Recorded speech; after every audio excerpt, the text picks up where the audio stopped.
সুপ্রিয় দর্শক বন্ধুরা, দেশ ও দেশের বাইরে থেকে যে যেখান থেকে দেখতেছেন সবাইকে জানাই আসসালামু আলাইকুম ওয়া রাহমাতুল্লাহি ওয়া বারাকাতুহু। হিন্দু দাদা জানাই নমস্কার ও আদাব। আমি আবার চলে এলাম তান্ত্রিক কবিরাজ সুনীল ঠাকুরের আখড়াতে। উনি কিন্তু সাধারণ কোনো কবিরাজ না, ইউটিউব চ্যানেলের মাধ্যমে অনেক একজন ফেমাস কবিরাজ। অনেক সাক্ষাৎকার নেওয়া হয়েছে, এই সাক্ষাৎকারে মানুষ অনেক উপকৃত হয়েছে। আমি সরাসরি ঢাকা থেকে চলে এলাম এবং কি আমি অনেকক্ষণ ওয়েট করার পরে আমি ওনার সাথে কিছু যোগাযোগ করার সময় পেয়েছি। দেখতে পাচ্ছেন ওনার কিন্তু লাইসেন্স পাত্রও আছে। উনি কিন্তু অভিজ্ঞ একটা তান্ত্রিক, বয়স্ক তান্ত্রিক। আমি আগেও নিয়েছিলাম ওনার সাক্ষাৎকার, তাই বিস্তারিত কিছু কথা ওনার মুখ থেকে জেনে নেই। নমস্কার। নমস্কার নমস্কার নমস্কার গুরুজি, ভালো আছেন আপনি? জি ভালো আছি।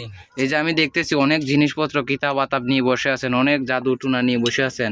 আপনি তো এর আগেও সাক্ষাৎকার নেওয়া হয়েছে ইউটিউব চ্যানেলের মাধ্যমে, অনেক মানুষও উপকার পাইছে। তাই ওনারাই কমেন্টে বলছে আরেকটা সাক্ষাৎকার নিতে দাদার। উনি অনেক একজন ভালো কবিরাজ। দেখুন, আপনি কি অলরেডি কোনো কাজে আছেন নাকি? আমি একটা জুনাকি, একটা মেয়ে, এই মেয়েটা থাকে আপনাদের সৌদি আরব থাকে। মেয়েটার নাম হইছে জুনাকি আর ছেলেটার নাম হইছে সেলিম আহমদ। আমি কাজ করি, আপনারা দেখতে পারবেন, দর্শক শ্রোতারাও দেখতে পারবেন। আমি কাজ করি প্রেম ভালোবাসা ব্যর্থতা, স্বামী স্ত্রী অমিল, বাচ্চা কাচ্চা হয় না, নিঃসন্তান, কপিল সে বাধ্য করা, বিদেশ জাতি বাধা, পাওনা টাকা আদার করা। যারা ভুয়া কবিরাজ থেকে সাবধান, যাদের পিঠ দেয়ালে থেকে গেছে জীবনের লাশ কবিরাজি, শেষ কবিরাজি সুনীল ঠাকুরের দিয়ে একটা কাজ করাবেন। জীবনের কার কাছে কি পাইছেন জানি না, আমার কাছে এসে লাশ কবিরাজি একটা করাবেন। আমার ডকুমেন্ট আছে, লাইসেন্স আছে, কবিরাজি করাতে আমার পেশা না। আবার বাবা ছিল কবিরাজ, দাদা ছিল কবিরাজ, সব লাইসেন্স পত্র আছে। আমার লাইসেন্স দিয়ে কাজ করি। দেখেন ওরা লাইসেন্স পত্ররা আপনারা দেখে চেক করে কাজ করি। দেখেন দর্শক শ্রোতা, দেখেন আমি লাইসেন্স দিয়ে কাজ করি। আপনি যে কাজগুলো করে থাকেন এগুলা কিসের মাধ্যমে করে থাকেন? আমি জিন্নাতের মারিফতে করি, কালীর মারিফতে কাজ বুঝে বুঝে কাজ করি। এই যে কাজটা করতেছি আমি, এই কাজ করতেছি আমি 6 ঘন্টার ভিতরে। 6 ঘন্টার ভিতরে কাজে আর্জেন্ট কাজ। 6 ঘন্টা তকবির খরচের টাকা দিবেন, তকবির খরচের যেই কাজ করাক তকবির খরচের টাকা দিবেন, মাল সামানের টাকা দিবেন, আমি কাজ করে দেবো। কাজ 2 দিনের ভিতরেও করি, 3 দিনের ভিতরে করি, কাজ বুঝে বুঝেন কাজ বুঝে। তো এখন কি যেই কাজটা আছেন এই কাজটা কি আমরা সরাসরি দেখতে পারবো? আপনারা দেখতে পারতেন।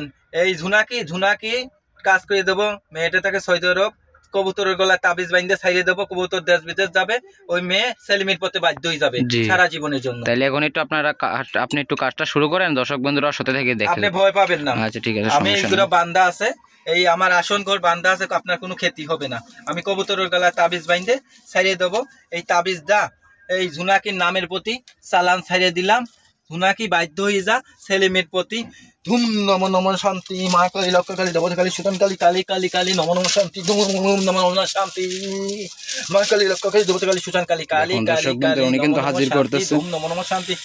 দেখুন ঝুনাকি বাধ্য হয়ে যা, ঝুনাকি বাধ্য হয়ে যা সেলিমের প্রতি, ঝুনাকি বাধ্য হয়ে যা। দেখুন দর্শক বন্ধুরা, অলরেডি কিন্তু একটা আগুন চলে আসছে। সেলিমের প্রতি বাধ্য হয়ে যা, বন্ধ হোক, সেলিমের প্রতি বাধ্য হোক। গুরুজি, এটা আপনি কি দেখাইলেন?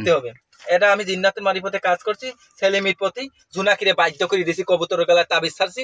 কবুতর তারপর তাবিজ তুলে কবুতরের গলায় ছাড়বো, কবুতর ছাড়িয়ে দেবো, দেশ বিদেশ যাবে। ওই ঝুনাকি ওই সেলিমের প্রতি বাধ্য হয়ে যাবে। যে আপনি কি কি রোগের চিকিৎসা দিয়ে থাকেন? আমি কাজ করি প্রেম ভালোবাসা ব্যর্থতা, স্বামী স্ত্রী অমিল, বাচ্চা কাচ্চা হয় না, নিঃসন্তান, কপিলকে বাধ্য করা, পাওনা টাকা আদার করা, আরো ইত্যাদি ইত্যাদি। যে কোনো সমস্যা, বান মারা, সবকিছু কাজ করি। এই কাজগুলো যে করে থাকেন কি 100% সমাধান দিয়ে থাকেন? আমি 100% গ্যারান্টি সহকারে কাজ করি, গ্যারান্টি। আমার ডকুমেন্ট আছে, লাইসেন্স আছে, লাইসেন্স দিয়ে আমি কাজ করি। এই দুনিয়া ভুয়া কবিরাজ থেকে সাবধান করাবেন। জি, তাইলে আপনার সাথে যারা যোগাযোগ করবে কিভাবে যোগাযোগ করবে? এই যে আমার মোবাইল নাম্বারটা 01730।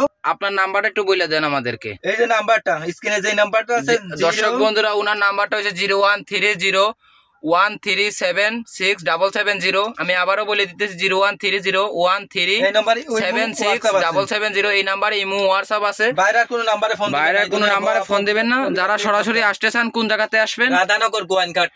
দর্শক বন্ধুরা, উনি কিন্তু একজন অভিজ্ঞ তান্ত্রিক। যারা সরাসরি আসতে চান সরাসরি এসে পড়বেন, সমস্যা নাই। উনি কিন্তু অনেক ভয়ানক কাজগুলো করে থাকেন। আজকের মতো এই পর্যন্তই। আদাব ও নমস্কার, আসসালামু আলাইকুম।